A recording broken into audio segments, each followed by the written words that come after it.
educación en salud y es un gusto darles la bienvenida al curso El niño en las Américas protegiendo la salud y aumentar la resiliencia. Como saben,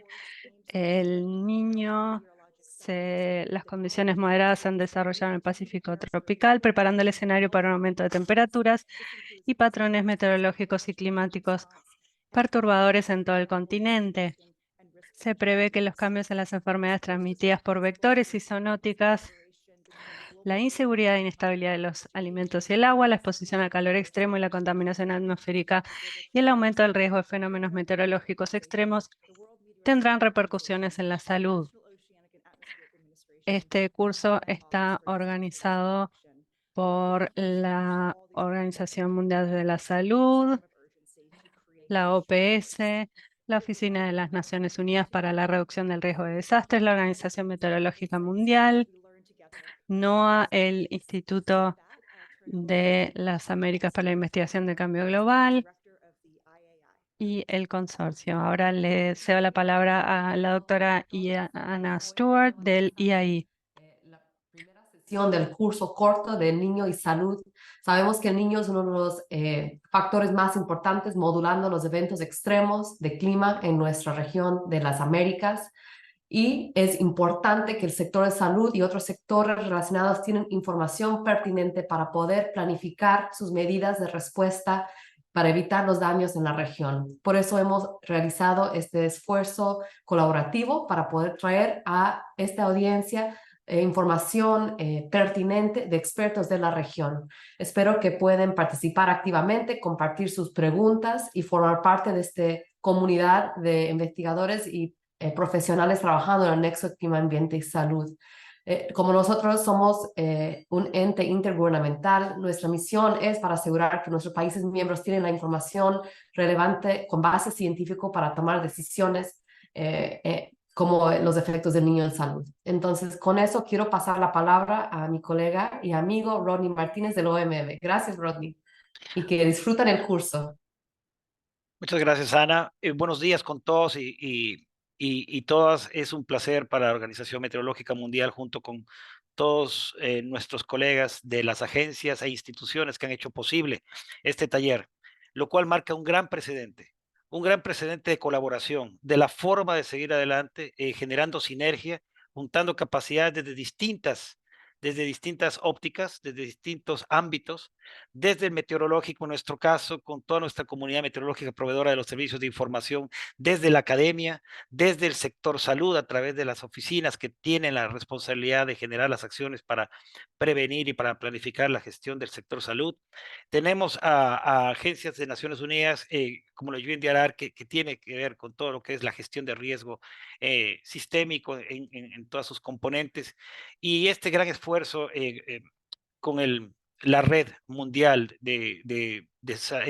para la educación en términos de salud y clima de la Universidad de Columbia. Entonces, como ustedes pueden ver, este gran esfuerzo se ve reflejado en este curso, que tiene la intención de entregar y compartir con usted una serie de recursos de información, una serie de herramientas para que ustedes desde su ámbito puedan contribuir con la resiliencia climática en el sector salud, tan clave para nuestra región, más aún cuando estamos ya en medio de la evolución de un evento del Niño que nos sigue dando sorpresas, que está impactando a las Américas, y que esto, pues en los próximos meses se va a ir manifestando de forma mucho más objetiva, y necesitamos estar preparados. Muchísimas gracias por esta audiencia que ya sobrepasa en este momento los 500 participantes, lo cual pues nos llena de satisfacción de que este esfuerzo cooperativo esté teniendo esta respuesta tan fantástica de la audiencia. Muchísimas gracias.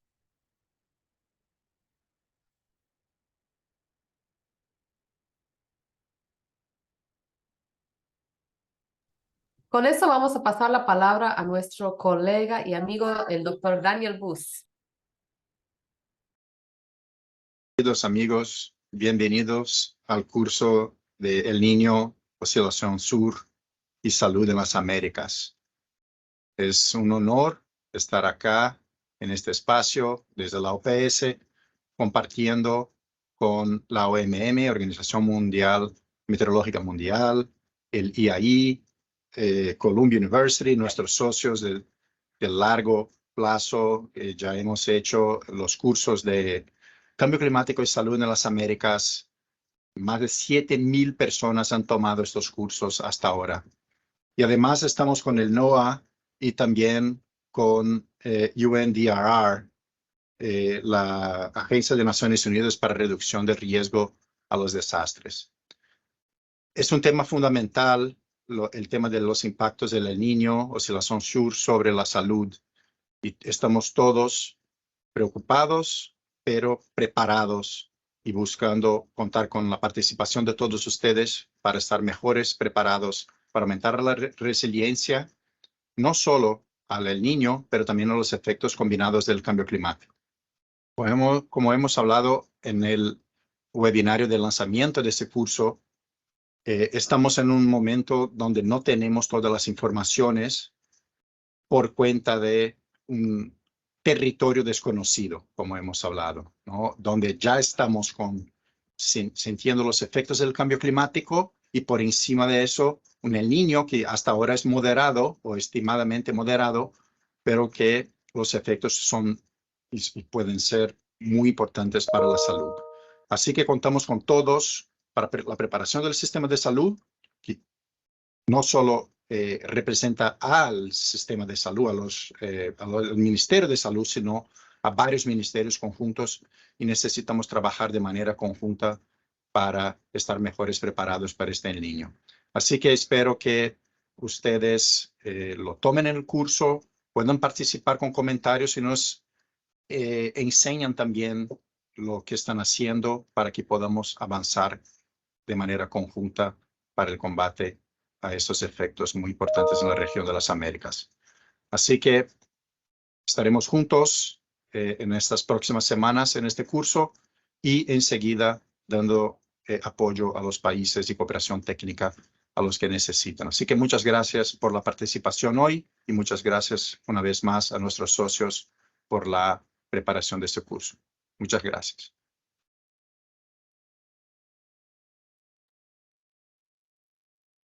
Agradecemos a las autoridades de las instituciones organizadoras de este curso. Solicito que pongamos la presentación del moderador para poder empezar. Y empiezo presentándome en la siguiente diapositiva, por favor, dando la bienvenida a todos y a todas. Tenemos ya casi cerca de 600 participantes. Y de mi parte, pues darles a todos la bienvenida, agradecer su atención y su tiempo. Mi nombre es Edwin Castellanos.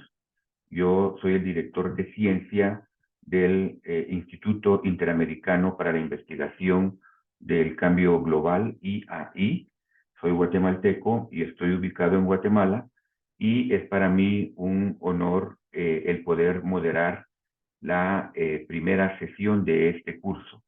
Adelante, por favor, la siguiente diapositiva. Quiero recordarle a todos los participantes que tenemos interpretación español e inglés. En la parte de los comandos, la parte baja de su pantalla de Zoom, encuentran un botón que dice interpretación y allí ustedes pueden escoger el idioma español o inglés. El resto de las presentaciones del día de hoy serán en español, pero tienen la opción de escoger esa interpretación en inglés. Adelante, por favor. Esta sesión del día de hoy es la primera de un total de 6 sesiones que tenemos programadas como parte de este curso. El día de hoy estaremos hablando de sequía, producción alimentaria y nutrición.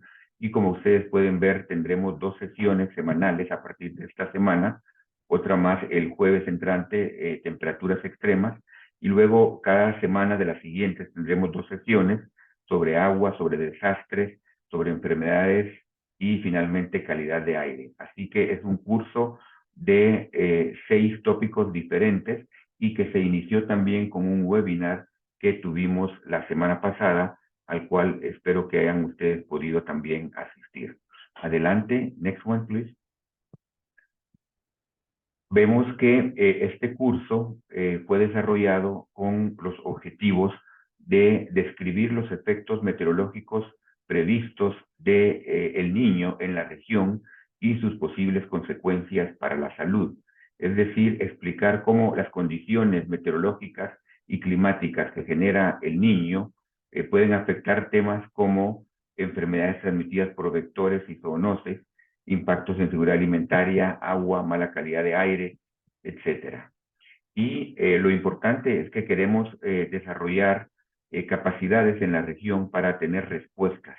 Es decir, el curso queremos hacerlo lo más práctico posible para que los tomadores de decisión de la región tengan herramientas para poder enfrentar esta situación extrema que estamos viviendo en el continente. Adelante, por favor. Siguiente.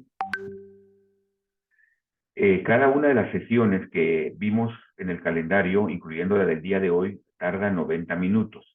En estas 90 minutos tendremos el día de hoy 3 presentaciones. Ya en un momento presentaré a nuestros panelistas del día de hoy y al final de las 3 presentaciones tendremos un tiempo para que ustedes hagan sus preguntas. Así que pueden ir escribiendo sus preguntas o en el chat o mejor todavía en el botón de preguntas que está también debajo en la pantalla de Zoom. Estas sesiones van a ser grabadas y las grabaciones van a estar disponibles. En caso de que colegas de ustedes no hayan podido asistir, podrán ver la grabación. Esperemos que esté disponible ya en 24 horas. Y también tendremos material de referencia que será publicado en el sitio web del curso. Adelante, por favor. Siguiente. Este es un curso en el cual estamos ofreciendo a los que participen en por lo menos 4 de las 6 sesiones, es decir, un porcentaje de participación del 70%, un certificado por haber tomado el curso. También el certificado tendrá el requisito de que deban tomar un examen final y obtener una nota de por lo menos 70 puntos. Este examen final será enviado por email. Ustedes cuando ingresaron al curso tuvieron que haberse registrado con su correo electrónico y a ese correo electrónico estaremos enviando un examen el 26 de octubre. Tendrán 24 horas para completarlo, devolverlo y eso será parte de los requisitos para que ustedes puedan optar a tener este certificado por haber asistido a este curso. La asistencia que ustedes tengan a las diferentes sesiones quedará registrada automáticamente al momento en que ustedes entren a la sesión de Zoom. Adelante. Siguiente, por favor.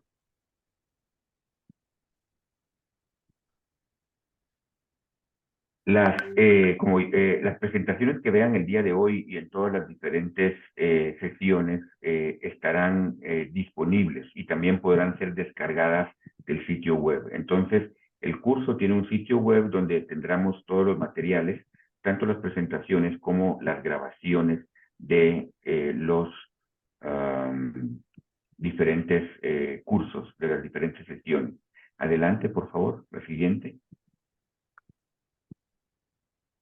Es importante también notar que para el día de hoy, que vamos a hablar sobre nutrición, sobre alimentos, sobre seguridad alimentaria, la OPS ya nos elaboró un documento donde hay recomendaciones a corto plazo que nos permitirán abordar los impactos del niño en estos aspectos de seguridad alimentaria.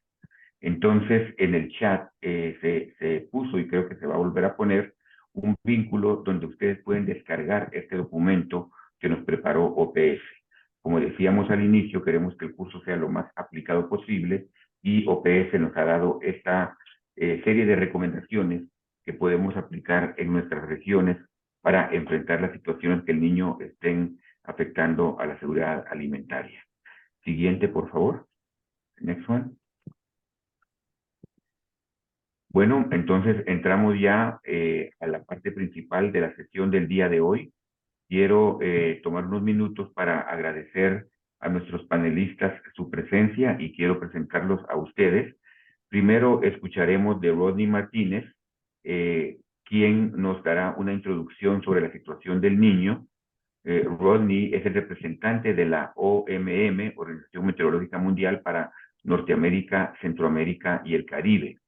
Él es un oficial de la Armada del Ecuador en servicio pasivo y también es oceanógrafo con posgrado en gestión de proyectos para el desarrollo.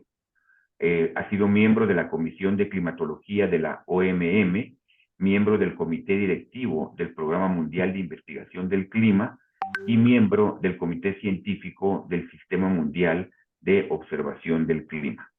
Agradecemos entonces a Rodney su presencia. Me voy a permitir presentar a los tres panelistas, así de una vez podemos entrar a sus presentaciones.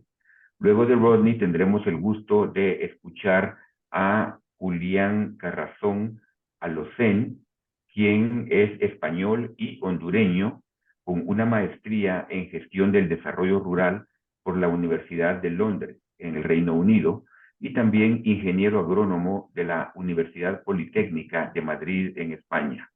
Cuenta con 26 años de experiencia en desarrollo rural, seguridad alimentaria y gestión del ciclo de proyectos con organizaciones no gubernamentales y agencias del Sistema de Naciones Unidas en Latinoamérica y el Cáucaso Sur. Desde hace 3 años se desempeña como oficial de agricultura para la oficina subregional, de la FAO para Mesoamérica. Entonces, Julián nos dará la presentación principal de cómo el niño puede afectar y está afectando la seguridad alimentaria. Y finalmente tendremos la intervención de Andrés Búcaro, quien es un agrónomo guatemalteco con una maestría en ciencias del suelo. Él ha trabajado por 7 años con la ONG Catholic Relief Services, trabajando en la construcción participativa de sistemas de agua para agricultura inteligente, principalmente en el corredor seco de Centroamérica. Recientemente fue designado como presidente de la Asociación Guatemalteca de Ciencias del Suelo y Andrés nos estará entonces presentando sus experiencias de campo, prácticas en cómo enfrentar situaciones de sequía para ayudar a los productores de alimentos. Como ven, entonces tenemos un panel bastante distinguido en términos del conocimiento sobre el niño y la situación de seguridad alimentaria. Así que, sin más, le daré la palabra a Rodney Martínez para que nos pueda hablar de la situación del niño, cómo la estamos viviendo y cómo se espera que ocurra en los siguientes meses acá en el continente americano. Gracias, Rodney. Adelante. Muchas gracias, Edwin. Voy a compartir la pantalla y por favor me indican si ya la están viendo. Sí, ya la estamos viendo. Solo ponla en modo de presentación, Rodney. Si Ok, puedes. es que no puedo. Ahí abajo en la esquina. Sí, es que no, estoy con una. A ver, no sé, tengo una barra que me. Ok. Ahí está, perfecto. Perfecto, Ok, estamos bien. perfecto, muchas gracias. Buenos días nuevamente. Y rápidamente, en el tiempo que tengo, quisiera compartir como introducción a este importante curso que está pasando en este momento con el niño. Un poco compartirles a ustedes esta imagen que es del día, es del día de ayer. Como ustedes pueden ver, la temperatura del mar en este gráfico, en las zonas de vigilancia del niño 4, niño 3.4, niño 3 y 1 más 2, ha tenido Rodney, perdón, avanza la diapositiva porque seguimos viendo solo tu diapositiva inicial. Avanza. Ya la cambié, está en mi pantalla otra. Yo veo todavía solo la inicial, no sé si alguien más ve la correcta. Déjame ver. Ahí, sí, ahí vemos las temperaturas del océano. ok, me avisan si es que no van pasando las diapositivas, puede haber un desfase.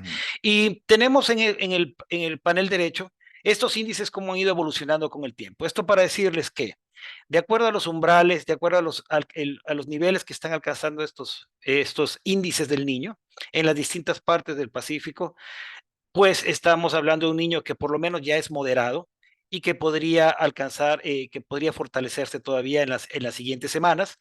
Dependiendo, estas diferentes regiones del niño tienen conexiones con distintas regiones de las Américas. Entonces, esto para decirles que el niño está presente, que el niño está evolucionando y que pues la magnitud que en este momento nos muestra es importante considerar.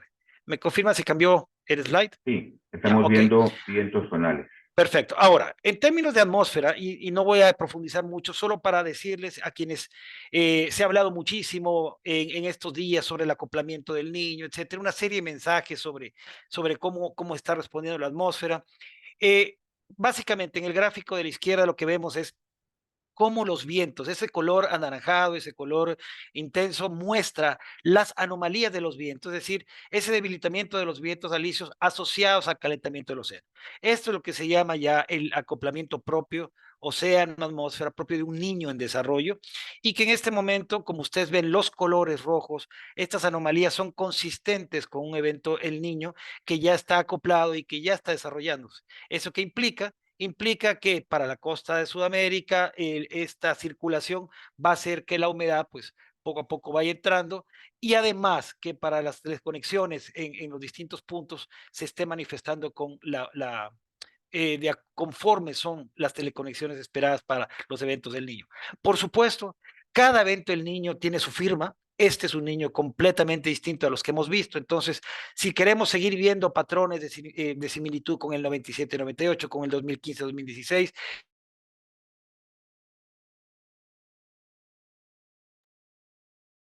Perdí a Rodney por un momento. Me parece que falló su internet.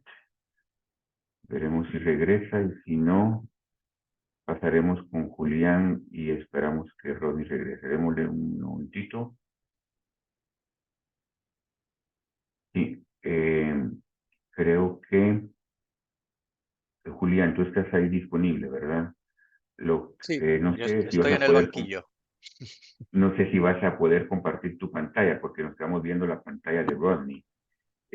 Tal vez el host, Hailey, nos puedes ayudar si puedes quitar a Rodney de compartir pantalla y que nos pueda compartir Julián y en el momento y empecemos a escuchar a Julián y luego regresamos con Rodney cuando él esté ya de regreso. Vamos, adelante Julián entonces con tu presentación. Perfecto. ¿Compartes tu pantalla? Permíteme.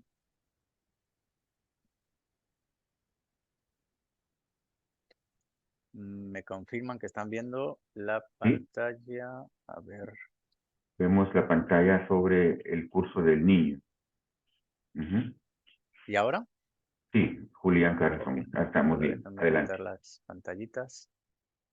Y la ven a pantalla completa, ¿verdad? No ven la versión con notas.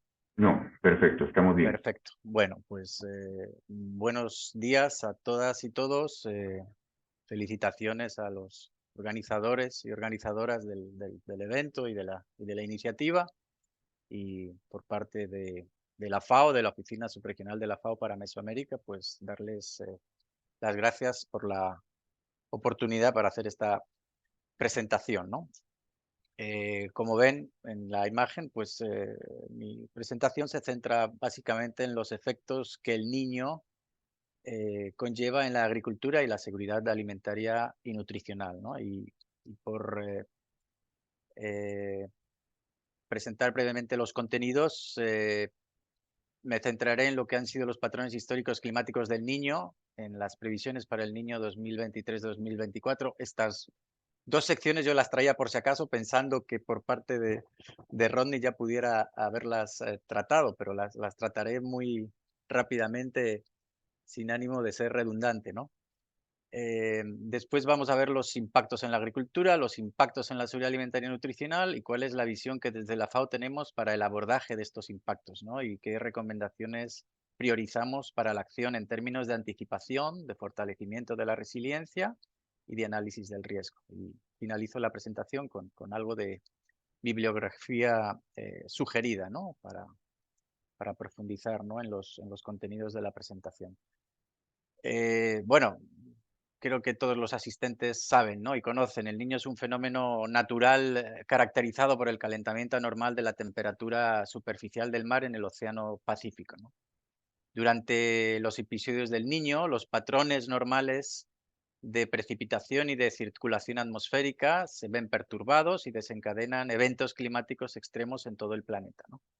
Y en términos de impactos climáticos en América Latina y el Caribe hay dos grandes patrones, ¿no? Se dan precipitaciones por debajo de lo normal en el corredor seco de Centroamérica y en el norte de América del Sur. Y de manera opuesta se dan precipitaciones por encima del promedio en zonas costeras del norte de Perú, sur de Ecuador y algunos otros países de Sudamérica, ¿no? Como ven las manchas verdes del mapa a su derecha, ¿no? Ven esas manchas verdes en Paraguay, en Uruguay, sur de Brasil, gran parte de la zona costera de Argentina, también en Chile. En el caso del Caribe, los patrones históricos no son homogéneos, ¿no? Tenemos menos certeza de cómo se va a comportar.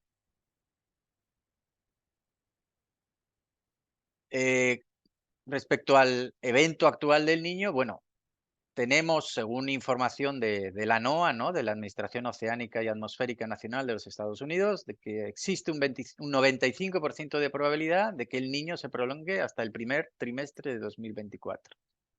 Hay un 71% de probabilidad de que el evento vaya a ser fuerte. No lo es todavía, pero existe el 71% de probabilidad de que lo sea.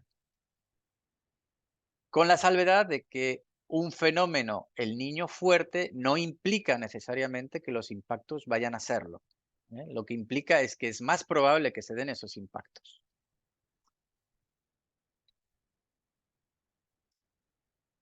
Las previsiones para el periodo que viene, ¿no? Para el trimestre de octubre a diciembre de 2023 del presente año muestran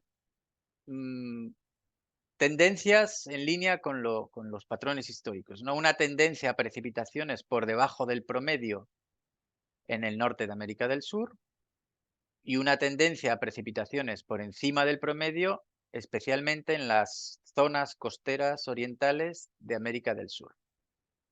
Para Centroamérica, algunos modelos indican que para el último trimestre de 2023 las condiciones secas y calurosas continuarán solo en algunas zonas. El mapa de la derecha, por su parte, muestra lo que son las previsiones para el primer trimestre de 2024, ¿no? Que apuntan a una persistencia de condiciones de precipitación por encima del promedio en gran parte de América del Sur, del Cono Sur, y en las zonas costeras de Perú y Ecuador. Y para el mismo periodo, algunos modelos muestran probabilidad de precipitaciones por encima del promedio también en algunas zonas del norte de Centroamérica y de México, manteniéndose precipitaciones por debajo del promedio en lo que sería el norte del cono sur, ¿no? El norte de Brasil, Guyana, Surinam, esa zona del continente. Creo que es importante, antes de pasar a ver los impactos, es importante considerar las diferentes escalas a las cuales desarrollamos la investigación, las políticas o la implementación de acciones climáticas, ¿no? Tenemos diferentes escalas que deben ser consideradas en términos de tiempo, por ejemplo. Podemos observar el clima presente, podemos realizar pronósticos a corto plazo, pronósticos a medio plazo, podemos realizar proyecciones climáticas para un ciclo productivo o para el siguiente año, o para el siguiente verano, o para el siguiente invierno, y podemos valorar cuáles son los escenarios de cambio climático a futuro, ¿no? A 20 años, a 30 años, a 50 años, ¿no? Entonces eso nos da todo un rango de escalas de tiempo. Eso que hacemos para el tiempo, para la escala temporal, lo podemos hacer también para la escala territorial o geográfica, ¿no? Podemos estudiar los impactos en un campo de cultivo, en una propiedad, en una milpa, como dicen en Centroamérica. Podemos ver en términos territoriales o subnacionales, en términos de un país, en términos de una región o en términos globales. Y luego también existen diferentes escalas sobre dónde ponemos el foco de nuestra investigación o nuestra acción o nuestra política, ¿no? Podemos ver los impactos climáticos globales o podemos centrarnos en el análisis de riesgo de eventos extremos. Podemos enfocarnos todavía algo más pequeño, ¿no? Cómo va a ser o cómo se ha dado el inicio de la temporada de siembra, o podemos ver cuál va a ser o tratar de proyectar cuál va a ser el rendimiento de cultivo, o podemos centrarnos muy específicamente en la situación de estrés hídrico de los cultivos, ¿no? Entonces, también hay una escala de FONCO, de lo más amplio a lo más concreto, no limitado, concreto. Entonces, con estas tres escalas debemos jugar continuamente a la hora de, insisto, desarrollar políticas o investigaciones o implementación de acciones climáticas. Gran parte de mi presentación se centra en Centroamérica porque es donde mi oficina desarrolla su acción, ¿no? Su accionar. Entonces, disculpas por anticipado si no muestro una visión conjunta en todos los aspectos para el conjunto del continente, ¿no?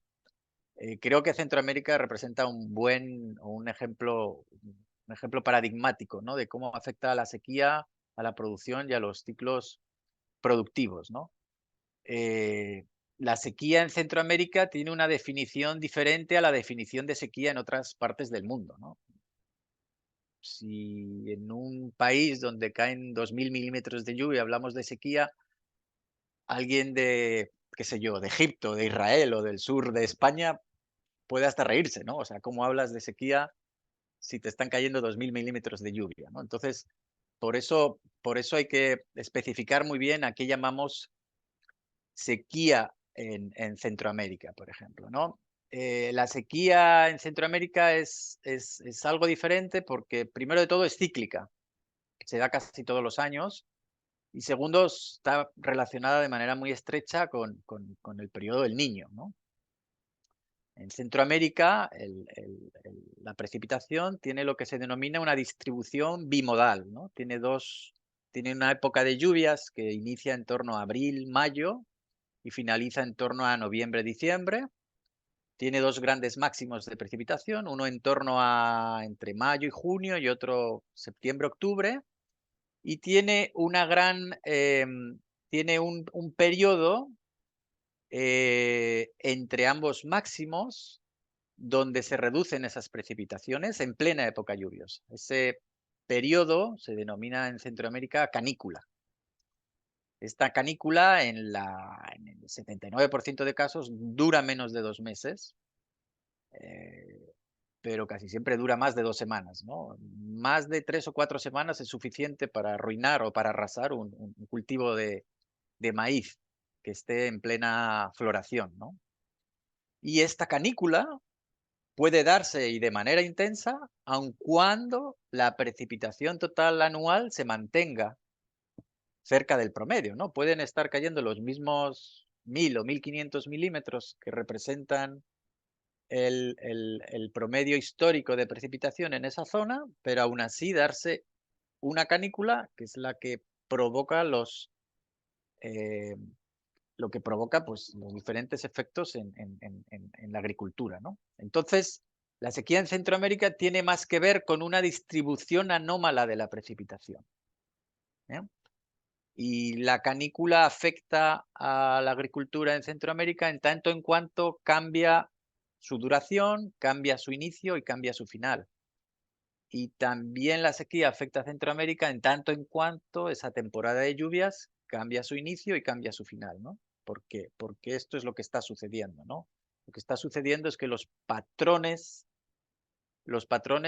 están cambiando, como voy a ver en una lámina posterior, ¿no? Por darles una fuente de información adicional, en 2012 la FAO, en conjunto con la ONG Internacional Acción contra el Hambre y con el financiamiento de la Unión Europea, desarrolló un estudio de severidad potencial de la sequía en Centroamérica, donde hay territorios de Centroamérica que son de por sí altamente susceptibles a sequía, ¿no? Y a sequía severa, como ven las zonas rojas de los 4 países que se estudiaron, ¿no? Se estudió Guatemala, Honduras, El Salvador y Nicaragua.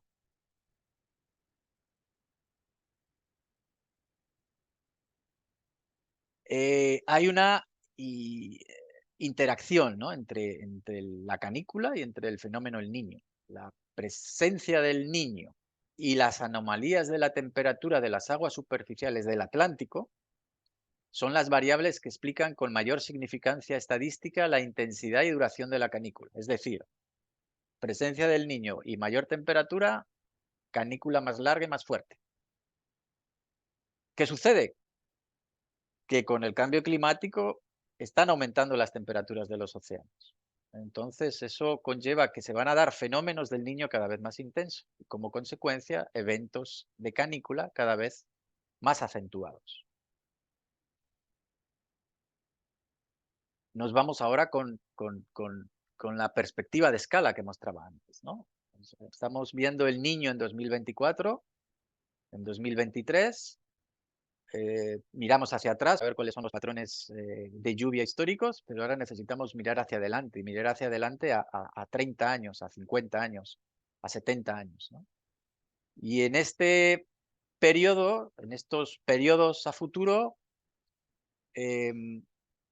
los patrones de lluvia que ya vienen alterándose desde hace un par de décadas se van a alterar aún más, ¿no? Cuando hablo de patrones de lluvia alterados, insisto, ya lo he mencionado antes, hablamos de qué tanto dura el periodo de lluvias, cuándo empieza, cuándo termina y qué tan fuerte y qué tan larga es la canícula, ¿no? Hay un estudio de la UNESCO, de la cual he obtenido las dos gráficas que ven en su pantalla, donde indican que las simulaciones preliminares indican que la canícula tenderá a manifestarse de manera más fuerte a raíz del cambio climático, con un gran impacto en la agricultura de secano. En el escenario más desfavorable, y para el periodo 2080-2099 habrá una reducción relativa de las precipitaciones durante la canícula que puede alcanzar hasta el 26%, particularmente en la zona montañosa y el lado del Pacífico en gran parte de Nicaragua, Honduras y Guatemala. También se prevé un incremento en la duración de la canícula de hasta 20 días. Son 3 semanas adicionales a la duración histórica de la canícula, ¿no? Hasta 20 días en zonas, son los puntitos azules de color azul más oscuro, básicamente zonas del altiplano de Guatemala y algunas en la frontera entre Nicaragua y Costa Rica.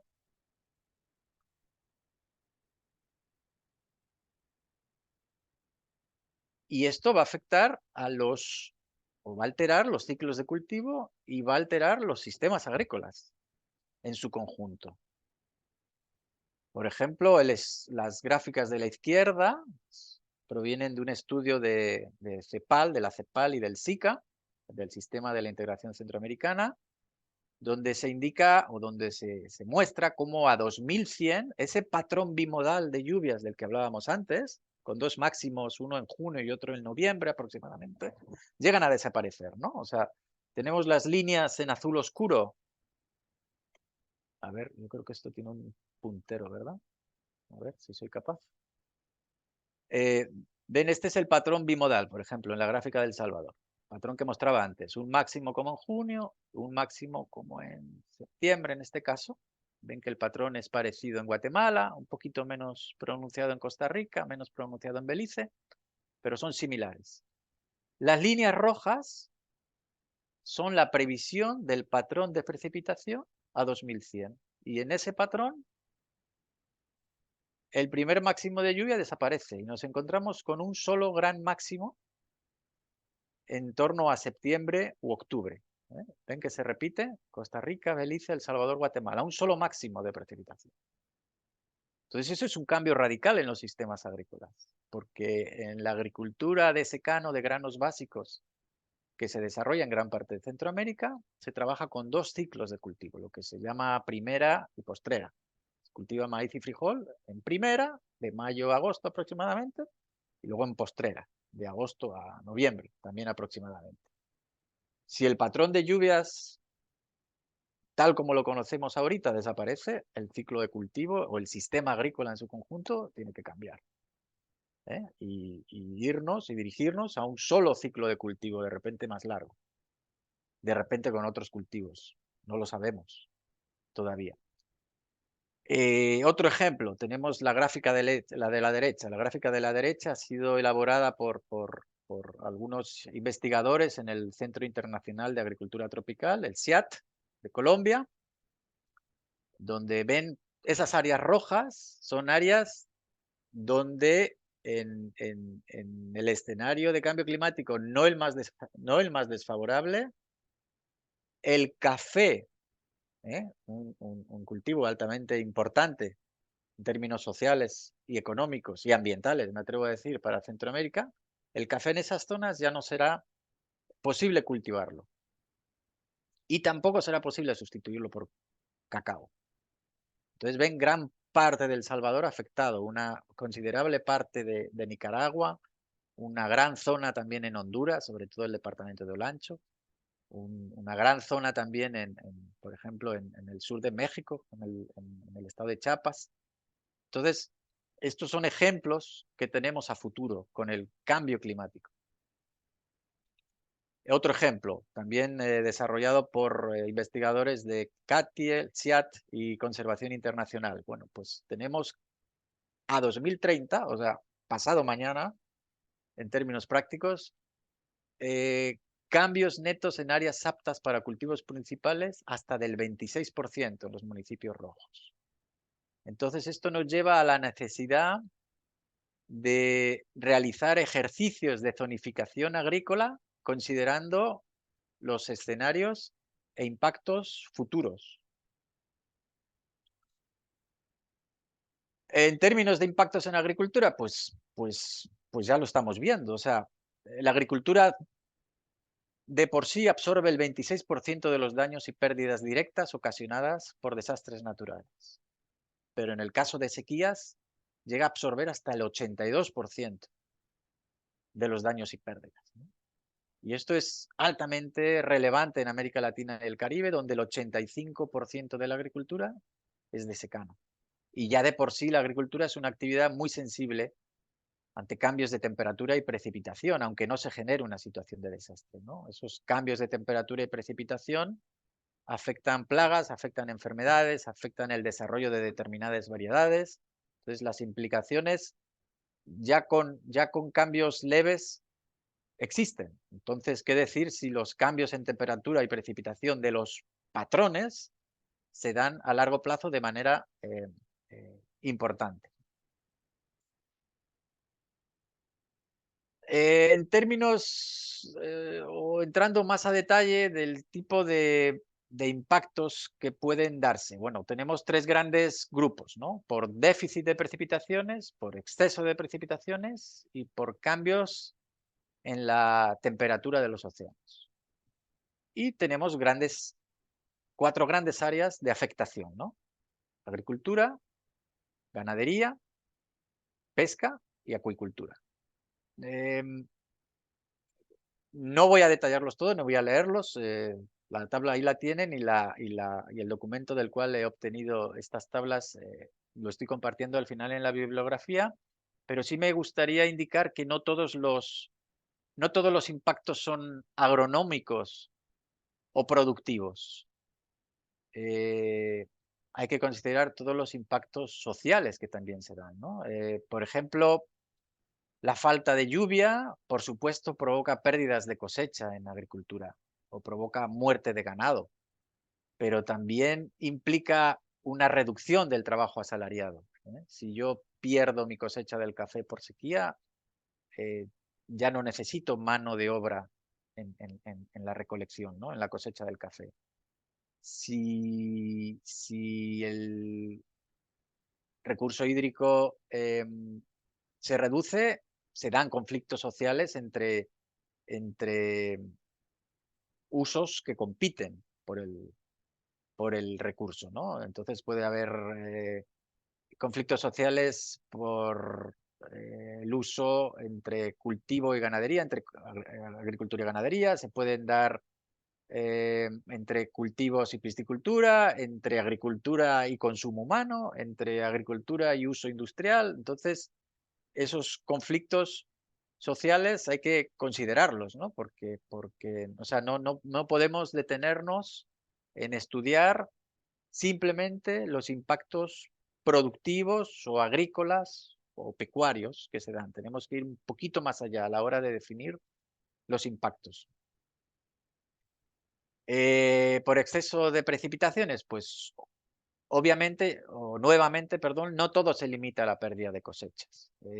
Aquí yo creo que o vale la pena nuevamente volver a esas escalas temporales a las que hacía referencia, ¿no? Cuando se produce un exceso de precipitaciones, hay, por ejemplo, deslizamientos y hay un gran lavado de nutrientes o hay una contaminación de cursos de agua o hay pérdida de embarcaciones para la pesca, ¿no?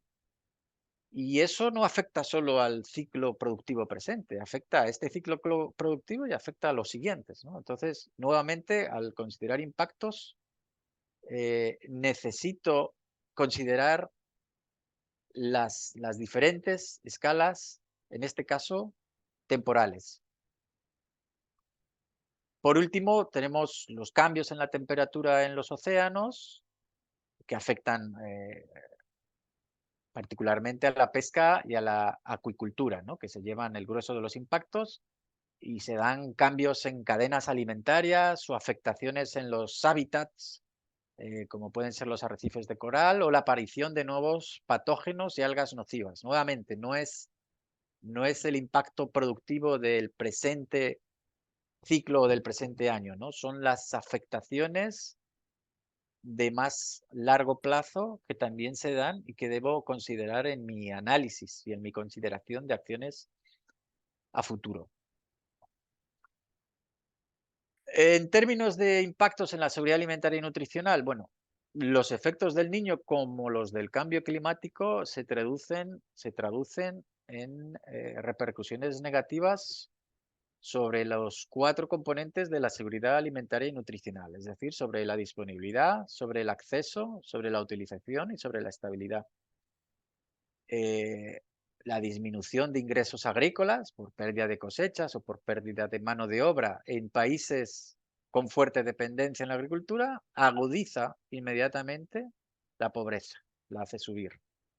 Son afectados de manera desproporcionada los grupos más vulnerables y estos desafíos se superponen con otros con los que ya venimos conviviendo desde hace unos años, ¿no? Tenemos un limitado crecimiento económico en varios de nuestros países, todavía estamos recuperándonos de la situación del COVID, tenemos una alta inflación por diferentes causas y que afecta al precio de los alimentos, pero también al precio de los insumos agrícolas. Entonces son efectos que se superponen unos sobre otros. O sea, no podemos analizar los impactos del niño de manera independiente a los del cambio climático o de manera independiente a los de la inflación, ¿no? Son impactos que se superponen y se refuerzan los unos con los otros, ¿no? Y van creando situaciones críticas. Situaciones críticas que en términos sociales provocan que como último recurso las familias afectadas por la sequía o por el niño o por el cambio climático puedan tomar la decisión de emigrar ya sea en el interior de sus países, normalmente a las grandes ciudades donde hay más oportunidad de mano de obra, o al extranjero, ¿no? Cuando se ha estudiado las razones por las cuales la población migra, la población proveniente de Centroamérica migra en su mayor parte a Estados Unidos, pues una de las 4 principales razones es cómo los eventos de sequía, cómo los huracanes o cómo las inundaciones han venido afectando a las familias de manera recurrente. Y es importante porque en 2050 se estima que México y Centroamérica podrían contar con 4 millones de personas migrantes en Estados Unidos solo por motivos climáticos o por motivos climáticos entre otros. ¿De acuerdo? Son 4 millones de personas a 2050. Es una previsión que existe. Entonces, todas esas afectaciones que vemos en la agricultura que después se trasladan a la seguridad alimentaria y nutricional, pueden o desembocan como factor, como uno de los factores causantes de la movilidad humana que se da en Centroamérica, ¿no? Entonces, nuevamente, los fenómenos se interrelacionan, no podemos tratarlos o analizarlos de manera aislada, ¿no? Bueno, la última parte de mi presentación un poco la voy a dedicar a cómo desde la FAO abordamos o proponemos abordar los impactos por el niño y qué recomendaciones proponemos. Básicamente, me gustaría comenzar por establecer tres principios básicos, ¿no? Primero, el hecho de que es necesario implementar acciones anticipatorias y de incremento de la resiliencia, enfocadas no solo en la agricultura, sino en los medios de vida agrícolas, ya que reduce significativamente los costes de la respuesta humanitaria. Segundo principio es el liderazgo de los países, o sea, los países que sufren el impacto del niño, el impacto de una sequía o el impacto del cambio climático, están tomando acciones para atenderlos y de ellos debe emanar ese liderazgo y nuestro rol como organizaciones debe ser el de proporcionar asistencia técnica o lecciones aprendidas que podamos traer de otros lugares, pero el liderazgo siempre debe partir de los países, porque los países ya cuentan con estrategias, cuentan con conocimiento, cuentan con acciones, a veces faltan recursos financieros, pero no planifiquemos, no desarrollemos acciones a espaldas de la institucionalidad de los países. Y un tercer enfoque, pues como dicen en España y en otros países de Latinoamérica, quien mucho abarca, poco aprieta. Me disculpen los traductores, no sé qué tan traducible es la expresión, ¿no? Pero no se puede atender todo y a la vez, ¿no? Entonces, debemos ser capaces de priorizar acciones, priorizar por países más afectados o por territorios más afectados, priorizar por rubros o por cadenas de valor con un mayor impacto de nuestra acción. Debemos ser capaces de priorizar por causantes de vulnerabilidad o por vulnerabilidad o por grupos más vulnerables, pero atenderlo todo a la vez no nos va a ser posible porque nuestros recursos, y cuando digo nuestros hablo de los países, de las organizaciones, de los financiadores internacionales, son limitados. Y básicamente definimos tres ejes de acciones y recomendaciones. Un primer eje de anticipación, preparación y respuesta, un segundo eje de fortalecimiento de la resiliencia y un tercer eje de análisis del riesgo, del impacto, pero también del monitoreo y de la alerta. En términos de anticipación, preparación y respuesta, pues como decía antes, tenemos estudios en la FAO que demuestran que la inversión en acción anticipatoria produce un buen retorno en la inversión, ¿no? Cada dólar estadounidense invertido en acción anticipatoria genera $7 en pérdidas evitadas por desastres y en términos de beneficios añadidos en el proceso. Y hay algunas claves que definen el enfoque de acción anticipatoria. Primero, el uso de información meteorológica, el fortalecimiento de sistemas de alerta temprana, la planificación de la implementación de acciones anticipatorias, o sea, qué acciones desarrollaré para responder a qué amenazas y en qué momento las iniciaré, ¿no? Con qué disparadores. La preparación para la implementación, o sea, el realizar simulaciones y el financiamiento preasignado, que podamos tener, insisto, países y organizaciones, fondos financieros ya previamente asignados para el desarrollo de estas acciones, que no sea necesario erogar nuevos movimientos en los presupuestos de los estados, que tengamos preparados de repente ajustes en los mecanismos de protección social. Un mecanismo de protección social que yo ya tenga en marcha y que al que pueda desarrollar, perdón, al que pueda asignar un financiamiento adicional que me permita aumentar rápidamente la cobertura. Julián, 3 minutos más, por favor. 3 minutos. Perfecto. Acelero entonces. Fortalecimiento de la resiliencia. Es clave el usar prácticas de agricultura sostenible adaptadas al clima. Es clave la gestión integrada de recursos hídricos, la planificación agrícola del ciclo de cultivo y que tengamos o que dispongamos de mecanismos financieros para incrementar en ambición y escala los esfuerzos para la resiliencia. ¿Por qué necesitamos incrementar en ambición y escala? Porque las prácticas no siempre se están adoptando, ¿no? En este estudio que se desarrolló en 2016, se analizaron las tasas de adopción en prácticas de agroforestería, agronomía y producción pecuaria. Aquellos casos, aquellos proyectos donde la adopción destacó, se caracterizaban por un mejor acceso a la información en términos de investigación o de extensión, por seguridad en la tenencia de los activos productivos o en los derechos de propiedad, particularmente la tierra, en la integración de grupos o asociatividad y en la distancia al mercado y caminos.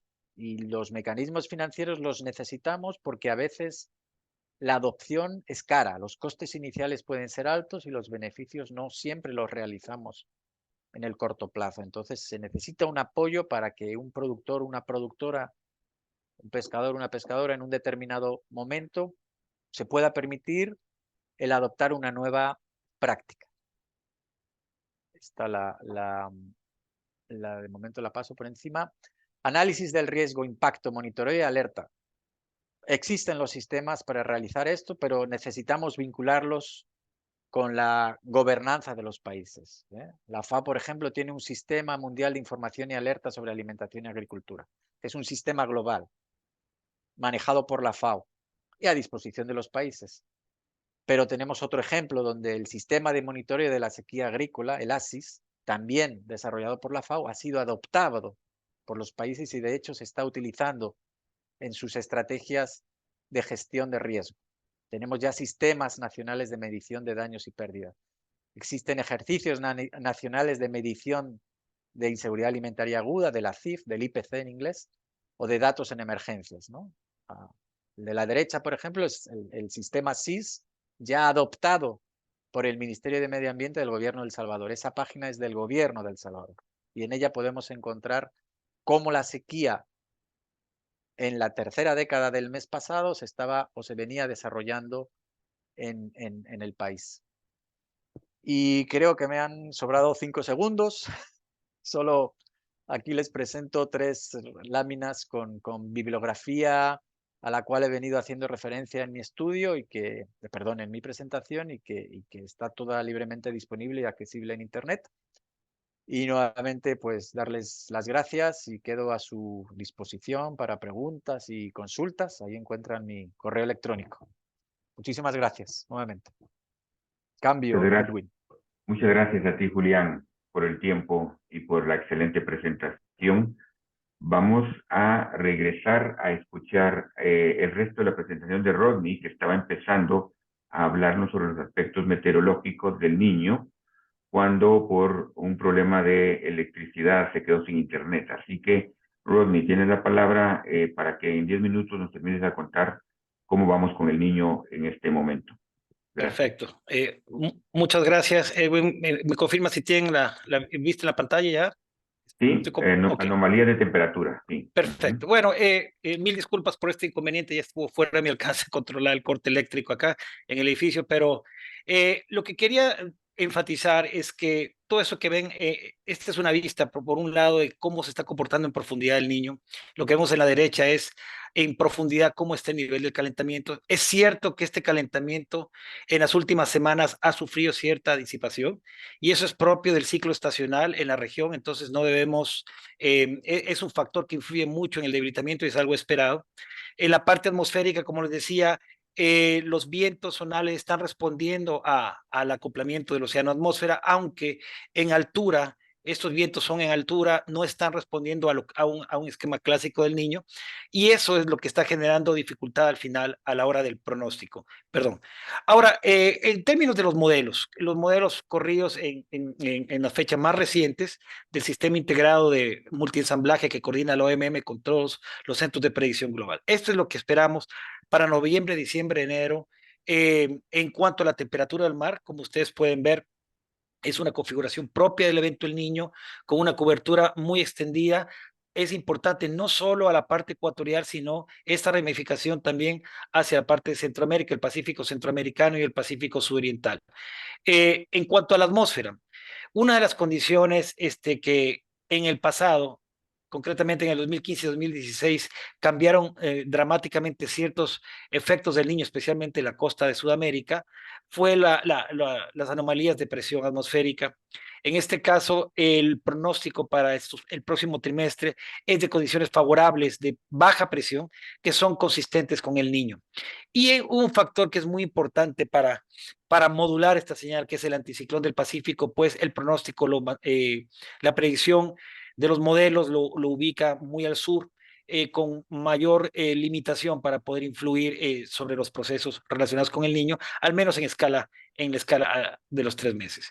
Y los vientos, como ustedes pueden ver, esta señal en rojo, muestra la consistencia del debilitamiento de los vientos alisios propio propio de un evento El Niño en desarrollo. Ahora, desde el punto de vista de la predicción estacional, noviembre, diciembre y enero, pues tenemos, por un lado, una señal muy clara para el caso de Ecuador y norte de Perú, y el caso del sureste de Sudamérica, en donde hay una señal de anomalías de lluvia por encima de lo normal y destaca muchísimo toda esta condición de déficit de precipitaciones en buena parte del continente, buena parte de Brasil y otros países de la región.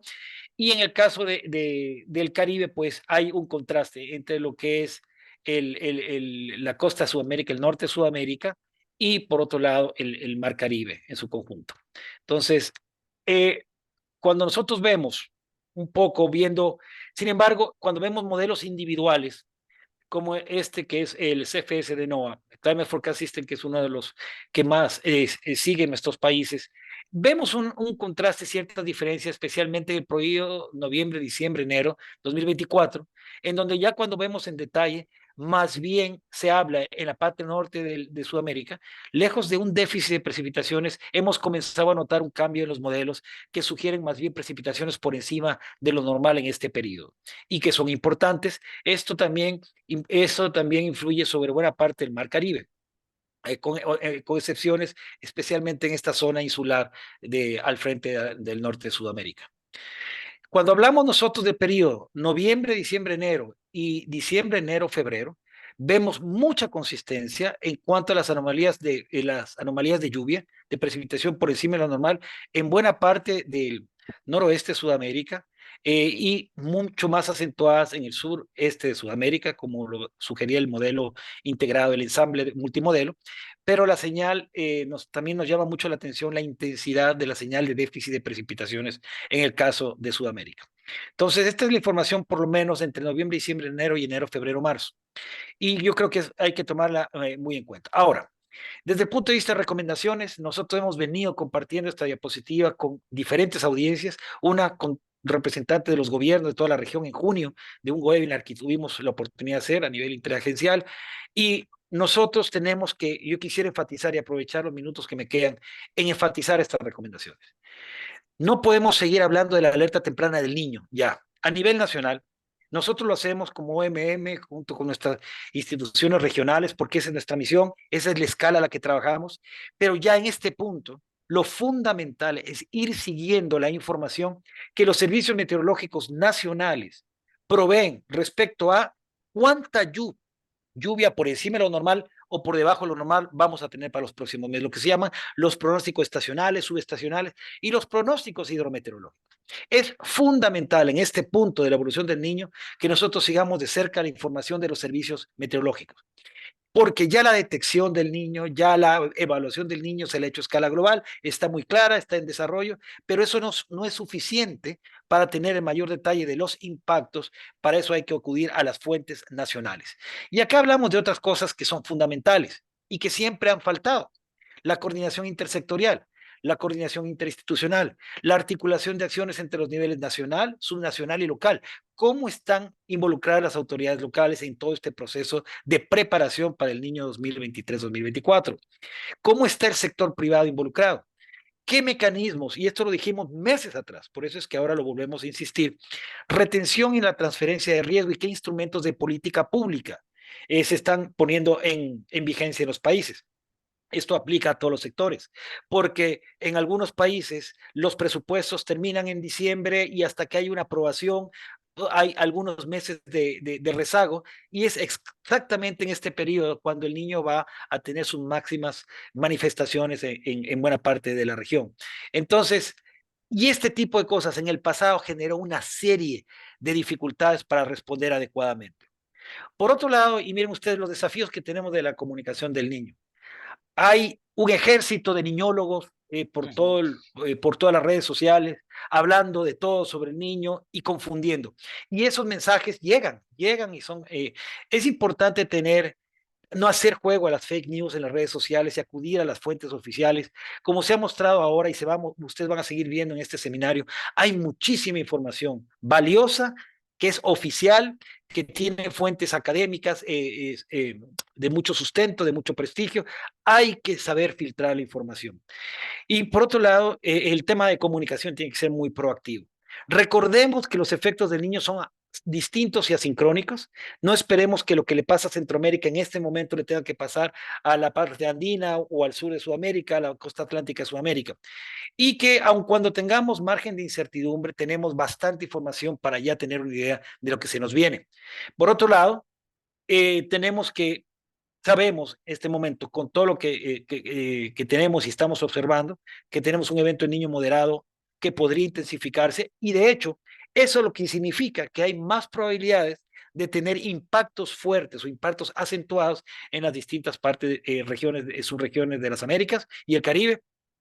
Los pronósticos climáticos estacionales, subestacionales e hidrometeorológicos, es decir, de corto plazo, de los servicios meteorológicos nacionales son fundamentales y en este punto son los que tienen que usarse más porque son los que van a reflejar la realidad local.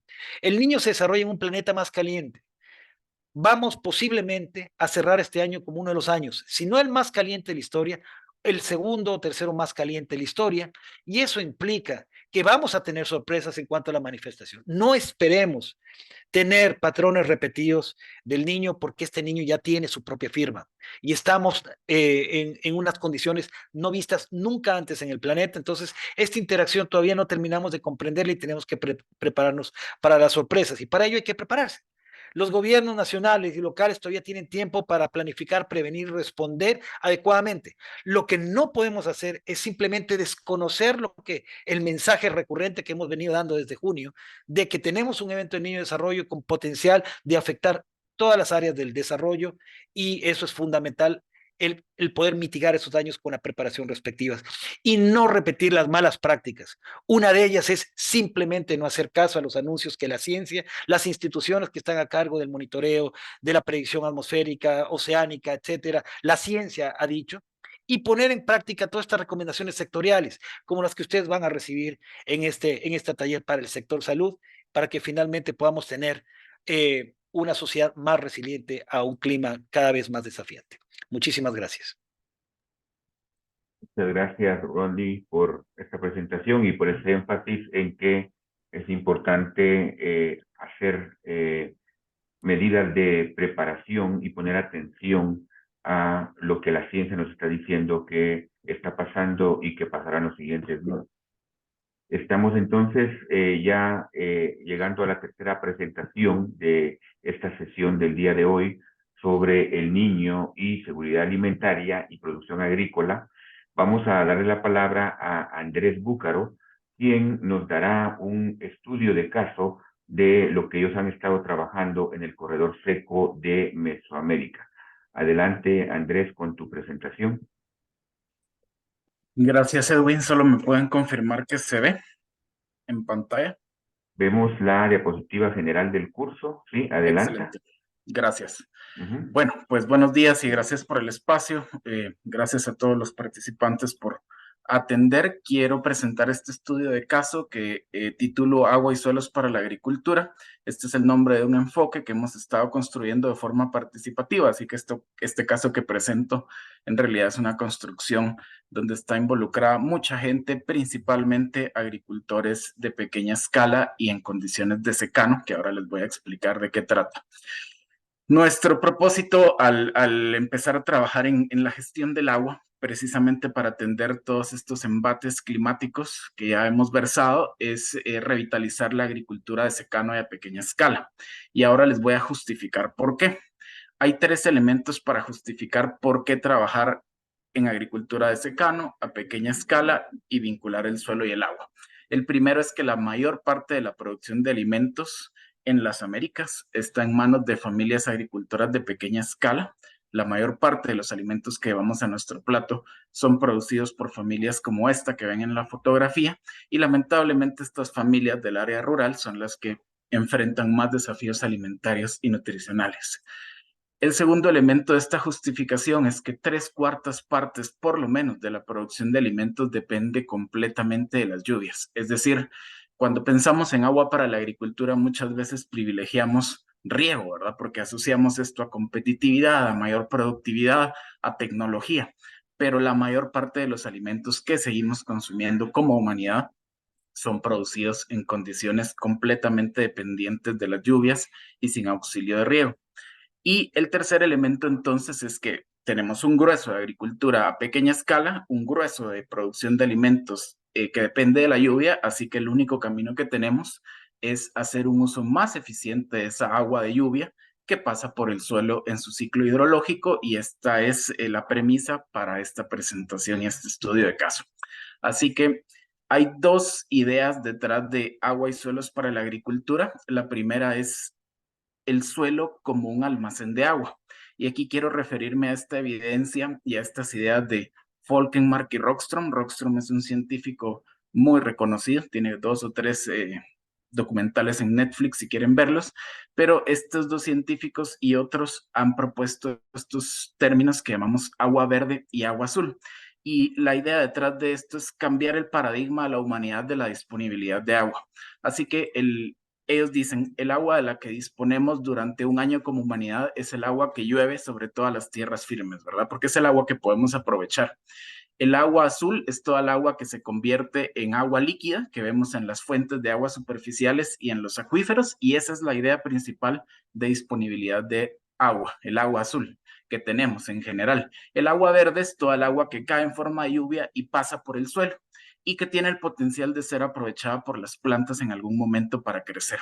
Así que vean estos datos. A lo inmediato, después de llover, ellos dicen que solo el 3% del agua que llueve en un año sobre todas las tierras firmes tiene el potencial inmediato de convertirse en agua azul.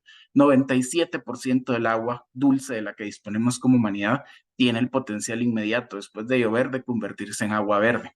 Si lo vemos en términos promedio, a lo largo del año, 2/3 partes del agua dulce de la que disponemos como humanidad en el mundo y en las Américas está en el suelo. Así que tenemos que ver eso como una oportunidad.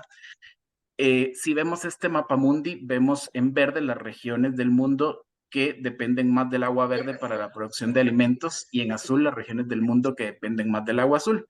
Vean las Américas, a excepción de la costa oeste de Norteamérica, donde hay más dependencia de riego para producir alimentos, el resto de América, bueno, y de las zonas áridas de aquí del Pacífico y un poco por acá al norte, el resto y la mayoría depende del agua verde.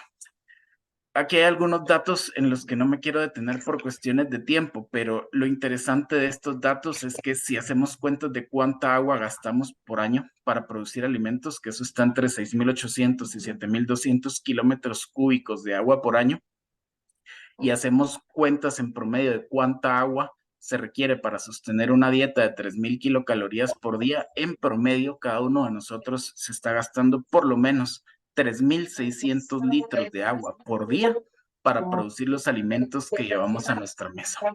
El punto es, eso es en el escenario que tenemos actualmente. Solo si quisiéramos resolver problemas de alimentación y nutricionales, quitando otras aristas como el desperdicio de alimentos y otras cuestiones, deberíamos duplicar la cantidad de agua y pasaríamos entonces de 6.800 a 13.600 kilómetros cúbicos de agua por año, y no hay tal cantidad de agua en los acuíferos y en las fuentes de agua superficiales, así que el riego no es una opción. Yo no estoy diciendo que no debamos invertir en riego o apostarle a mejorar tecnologías de riego, por supuesto que sí, pero si queremos resolver estructuralmente el problema, tenemos que pensar obligatoriamente en hacer un uso más eficiente del agua que está en el suelo. Y la segunda idea es, bueno, la primera es el suelo como un almacén de agua, la segunda es el suelo como un almacén de carbono. Pensando en el niño, pensando en efecto invernadero, quiero mostrarles, estas son estimaciones gruesas de la cantidad de carbono que hay en la atmósfera como dióxido de carbono, principal gas de efecto invernadero, cantidad de carbono que hay en la biosfera en forma de materia orgánica, ¿verdad? Todos los productos de la vida, la madera, nuestros mismos cuerpos que están hechos de carbono, y la cantidad de carbono que hay en el suelo como materia orgánica y como minerales. Este PG son petagramos, que equivale a billones de toneladas de carbono. Lo que quiero mostrarles acá es simple. Si nosotros pensamos en almacenar carbono, ¿cuál sería el almacén más lógico? El suelo, definitivamente, porque ese carbono del suelo, bueno, porque el suelo tiene mucha más capacidad de almacenar carbono, y dos, porque el carbono en el suelo tiene muchísimo más chance de permanecer por mucho tiempo ahí, ¿verdad? El carbono de la biosfera va a retornar a la atmósfera en un periodo relativamente corto. Así que estas dos ideas sostienen por qué trabajar el suelo y el agua. Aquí hay un ejemplo de cómo se puede restaurar o regenerar el suelo para pasar de este escenario, pues básicamente desafiante, sobre todo por temas climáticos, sequía, a un escenario más productivo. Y lo que hemos buscado no es reinventar el agua azucarada, sino validar un conjunto de prácticas dentro de estos principios, principalmente agricultura de conservación, gestión integral a la fertilidad del suelo y manejo y agroforestería y manejo sostenible de pasturas, para poder generar evidencia de qué funciona mejor o no en términos de hacer un uso más eficiente del agua en el suelo.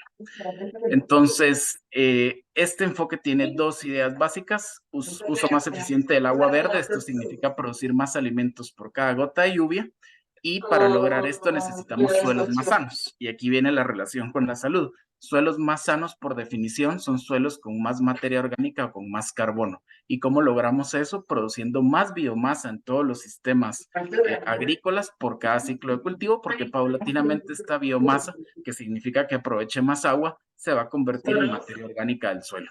Así que en términos de un escenario de suelos, de uso del agua en el suelo, aquí vemos un suelo degradado. ¿Qué pasa en un suelo degradado? Mucha del agua que llueve se escurre y erosiona el suelo. Mucha del agua que llueve se regresa a la atmósfera como vapor de agua porque se evapora. Una buena parte se infiltra y eso está bien porque alimenta los acuíferos. Y hay una parte de agua que se aprovecha para hacer crecer las plantas, pero es una parte minoritaria.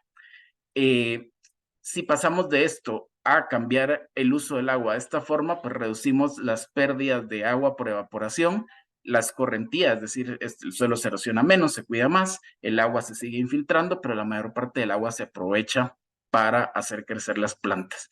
Y esto significa secuestro de carbono, que es una forma también de contribuir a la mitigación del efecto invernadero. Así que si ustedes lo ven así, por varias aristas, nos conviene pensar en hacer una mejor gestión del agua que está en el suelo.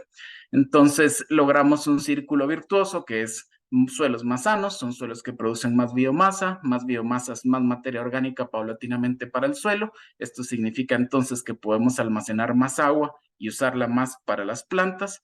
Si gestionamos bien esta agua, producimos más alimentos y eso nos devuelve suelos más sanos, que en el concepto de salud total, pues también son parte importante de la salud de las poblaciones humanas.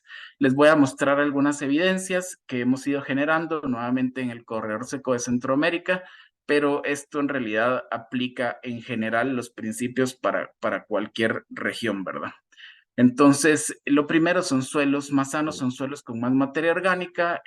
Muchas veces se dice que aumentar el contenido de carbono orgánico de los suelos es difícil, y sí, no es una cuestión fácil, pero sí se puede lograr. Aquí tenemos evidencias que a partir del segundo año en cambio de prácticas, ya los incrementos de carbono son significativos. En promedio hemos logrado demostrar hasta 1.8 toneladas de carbono secuestradas por año por hectárea, que en el lenguaje de mitigación puede ser poco, pero ese carbono es muy útil porque ese carbono me permite hacer un uso mucho más eficiente del agua en el suelo. Aquí hay un indicador de productividad del agua, que es básicamente cuánto alimento produzco por cada gota de lluvia. Una unidad de rendimiento, kilogramos por hectárea de grano de maíz en este caso, por cada milímetro de lluvia con el que se contó durante el ciclo de cultivo. Vemos aquí hay evidencias de 1.300 experimentos participativos, es decir, de pronto no son experimentos sumamente controlados en estaciones experimentales, pero son evidencias bastante sólidas y de la vida real. Entonces vean que desde el primer año, al cambiar de prácticas, tenemos un uso más eficiente del agua, del suelo. Y esta diferencia entre las prácticas convencionales y las prácticas de hacer un uso más eficiente del agua va creciendo cada año, ¿verdad? La productividad del agua crece cada año, y a pesar de que hay inviernos más severos como el del 2018 en esta región, que fue una de las sequías más severas, está representada por la cantidad de agua de ese año está representada por la columna celeste que está atrás. Vemos que hay 3 más minutos, resiliencia, Andrés. definitivamente. 3 Gracias. minutos, por favor. Listo, ya voy terminando. La tercera evidencia, que al final es la que más me interesa y más sensible para la población rural, es más alimentos. Entonces, suelos más sanos, con agua mejor gestionada, representan mayores rendimientos, a pesar de las fluctuaciones que hay, precisamente por los eventos hidrometeorológicos extremos. Entonces, aquí vemos maíz en la primera, mucho más susceptible a la sequía. Vemos frijol en la postrera, que tiene un incremento en rendimientos más estable. Pero al final, y el mensaje es, ¿cuál es el principio detrás de esto? Ok, suelos sanos, pero los suelos sanos no son solo porque tienen más materia orgánica, los suelos sanos son porque la funcionalidad de los consorcios de organismos en ellos es mejor. Y aquí les muestro una evidencia de análisis de genómica del microbioma del suelo, donde muestra que los suelos que van cambiando de prácticas con el tiempo se convierten en suelos con una mayor funcionalidad de esos consorcios de organismos. Por ejemplo, vean, hay 115 especies identificadas en la parcela de este señor que les presentaba en la fotografía, donde en la parcela con mejores prácticas existen estas especies de microorganismos que no están en la parcela convencional. Y aquí hay bacterias fijadoras de nitrógeno de vida libre, fijadoras de nitrógeno de vida simbiótica, controladores biológicos de plagas, ¿verdad? ¿A qué ayudan estos organismos? Pues a incrementar la funcionalidad del suelo, ¿verdad?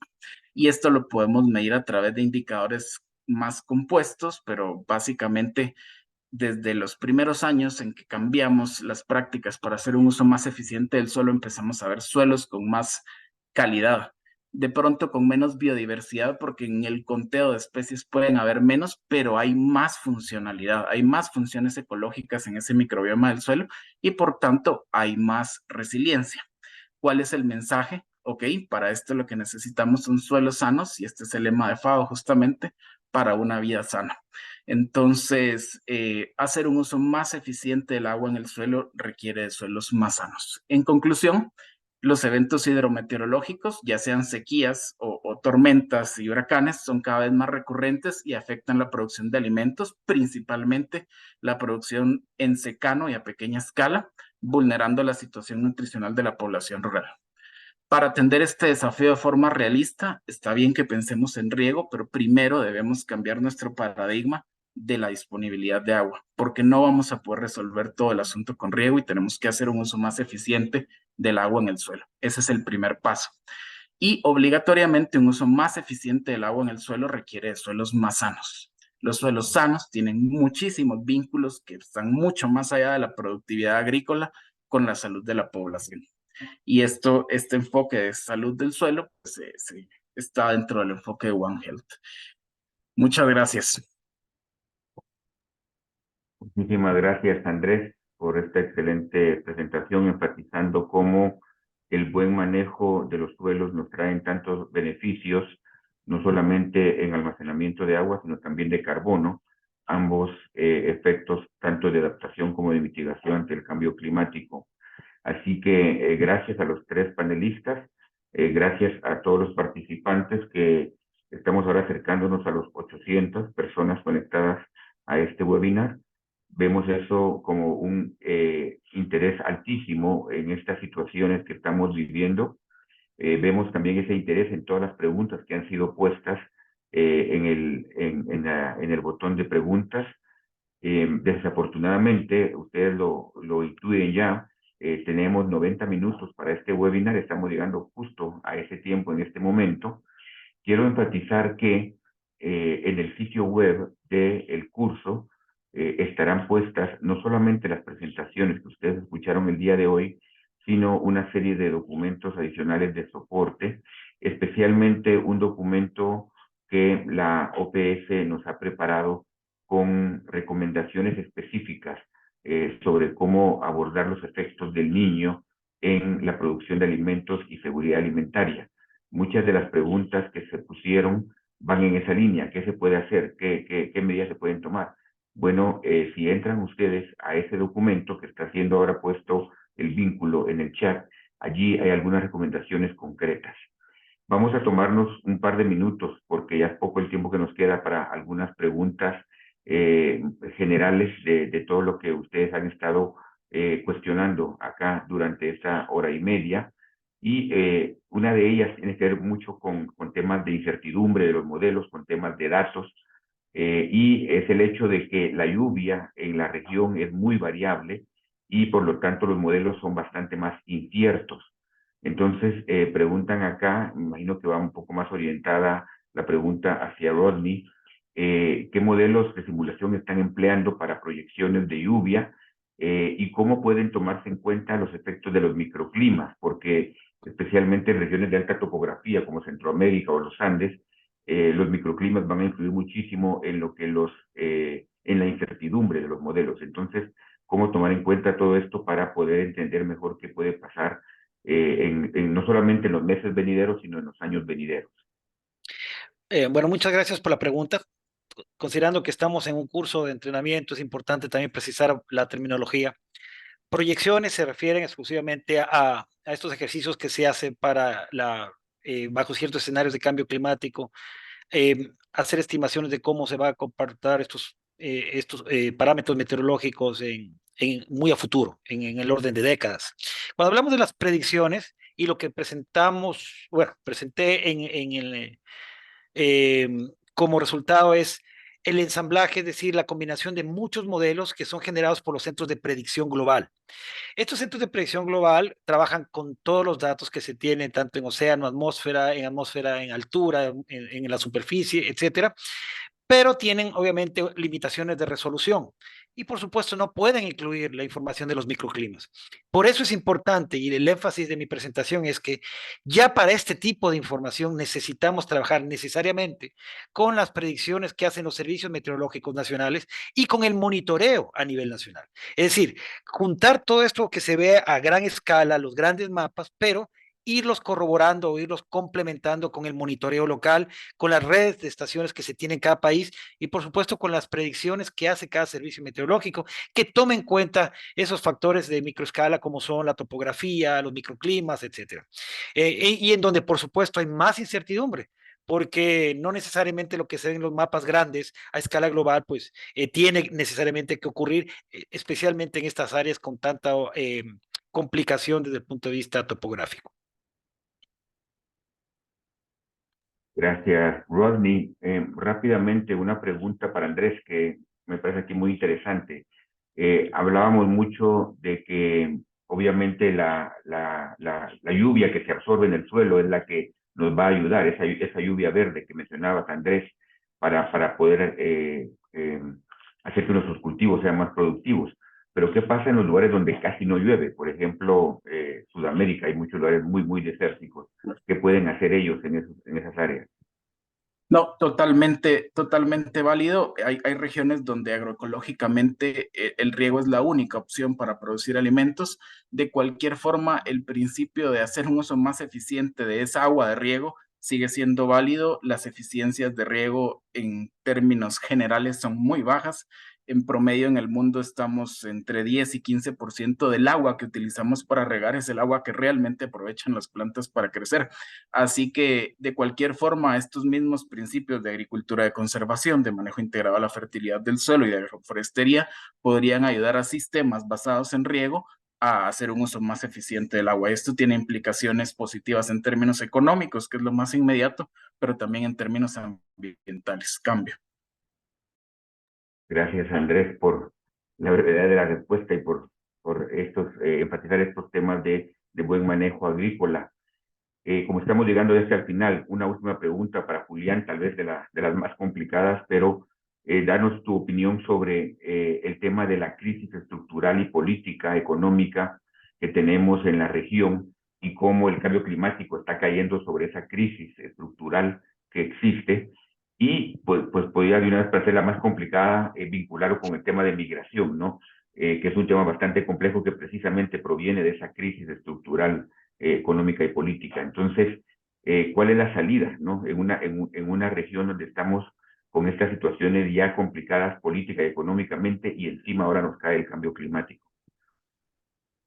Claro, es que ese es precisamente el punto, ¿no? Que cuando hace 5 años entrevistaban a los inmigrantes, ¿no? Que llegaban a Estados Unidos, solo se comentaban 3 grandes razones para decidir migrar, ¿no?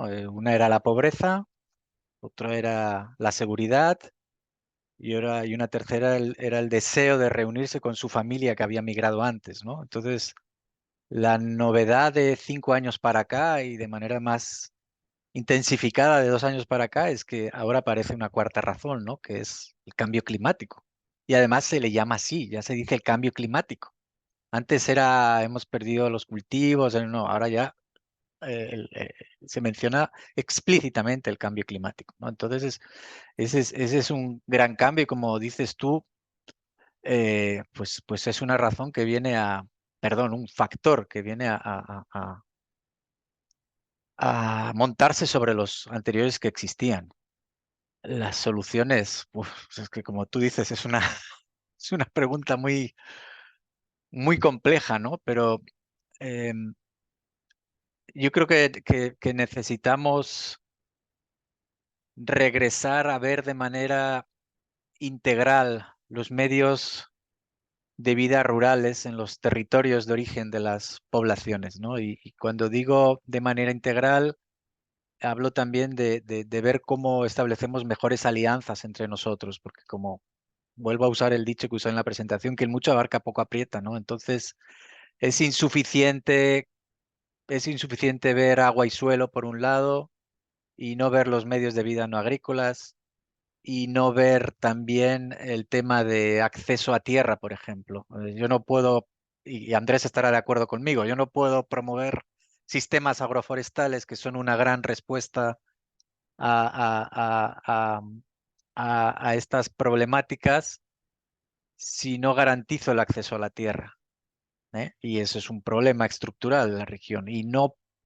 va a ser muy difícil para un productor que tenga acceso a la tierra adoptar un sistema agroforestal si no tiene un incentivo económico para hacerlo, porque el sistema agroforestal tampoco lo planto hoy y recibo beneficios en 3 meses, ¿no? A lo mejor tardo 3 o 4 años en recibirlos, ¿no? Entonces, necesitamos esa concepción integral donde cada organización, cada instancia, cada ministerio también, hago énfasis en lo local, en lo nacional, aporte su fortaleza y lo englobemos de manera coordinada y conjunta, porque cada uno por aparte, bueno, vamos a predicar en el desierto, básicamente. Cambio. Gracias, Julián, gracias por esa respuesta. Obviamente, problemas complejos requieren abordajes complejos e integrales y precisamente como lo vimos el día de hoy, pues verlo desde todos los puntos de vista, ¿no? El punto de vista agronómico, el punto de vista meteorológico, climático y pues en este caso el objetivo era salud, ¿verdad? Entonces, verlo desde el punto de vista de la salud de la población. Así que vamos llegando ya al final del evento. Mis disculpas porque nos extendimos unos minutos más, pero pues la discusión es muy rica, hay mucho que se puede hablar. Recordarles a los invitados que nos acompañan que tenemos varios documentos disponibles en el sitio web del curso, donde ustedes podrán bajar estos documentos, las presentaciones de los panelistas y otro material que pueda servirles. También invitarlos a que este jueves continuamos a la misma hora con el curso y vamos a estar llevando la segunda sesión que tiene que ver con temperaturas extremas, cómo abordamos el tema de olas de calor que cada vez están siendo más frecuentes. Invitarlos a que sigan entonces participando. Son en total 6 sesiones, 2 cada semana durante las siguientes 3 semanas, para que podamos entender mejor cómo estas variaciones extremas de clima están afectando los diferentes aspectos de la salud humana. Agradezco de nuevo a nuestros 3 panelistas, Andrés, Julián y Rodney, por sus excelentes intervenciones. Agradezco a los organizadores y solamente me queda el agradecer de nuevo la atención de todos los participantes y esperar verlos de nuevo el próximo jueves. Que tengan todos un feliz día y seguimos en contacto. Mucho gusto, feliz día. Gracias, un buen día. Gracias.